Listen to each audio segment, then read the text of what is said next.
महाराजा विक्रमादित्य हर सुबह अपने देश की आंतरिक दशा जानने के लिए भेष बदलकर पैदल घूमने जाया करते थे। एक दिन घूमते घूमते एक नगर में पहुंचे। वहां का रास्ता उन्हें मालूम न था, तो राजा ने रास्ता पूछने के लिए किसी व्यक्ति की तलाश में आगे बढ़े।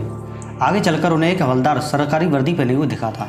राजा ने उसके पास जाकर पूछा, महाशय, इस जगह जाने का रास्ता क्या है? क्या आप मुझे बता सकते हैं? हवलदार ने अकड़ कर कहा, अरे मूर्ख, तू देखता नहीं मैं हाकिम हूँ, मेरा काम रास्ता बताना नहीं है, चल हट, किसी दूसरे से पूछ। राजा ने बड़ी विनम्रता से फिर पूछा, महोदय, यदि सरकारी आदमी भी किसी यात्री को रास्ता बता दे तो इसमें कोई हर्ज नहीं है।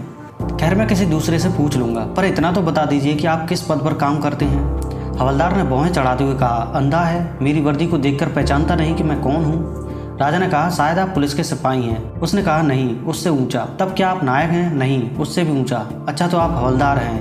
हवलदार ने कहा, अब तू जान गया कि मैं कौन हूँ, पर यह तो बता, इतनी पूछताछ करने का तेरा क्या मतलब है और तू कौन है?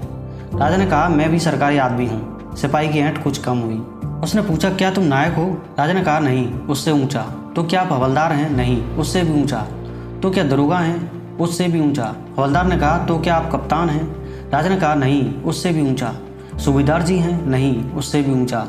अब तो हवलदार घबराने लगा। उसने पूछा, तब आप मंत्री जी हैं? राजा ने कहा, नहीं भाई, एक सीढ़ी और बाकी रह गई है। तो सिपाही घबरा गया और सिपाही ने गौर से देखा तो शाही पोशाक में महाराजा विक्रमादित्य सामने खड़े हैं। हवलदार के होश उड़ गई।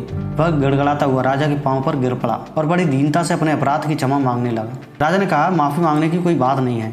मैं जानता हूँ कि जो जितने नीचे हैं वह उतने ही करते हैं। जब तुम बड़े बनोगे तो मेरी तरह तुम भी नम्रता का बर्ताव सीखोगे। जो जितना ऊंचा है वह उतना ही सहनशील और नम्र होता है, और जो जितना नीच एवं ऊंचा होता है वह उतना ही ऐंठा रहता है। इसलिए कहा गया है, दुष्ट व्यक्ति के पास विद्या हो तो विवाद करता है, धन हो तो घमंड करता है, और यदि शक्ति हो तो दूसरों को परेशान करता है। वहीं साधु प्रकृति का व्यक्ति विद्या ज्ञान देने में, धन दान देने में और शक्ति दूसरों की रक्षा करने में खर्च करता है।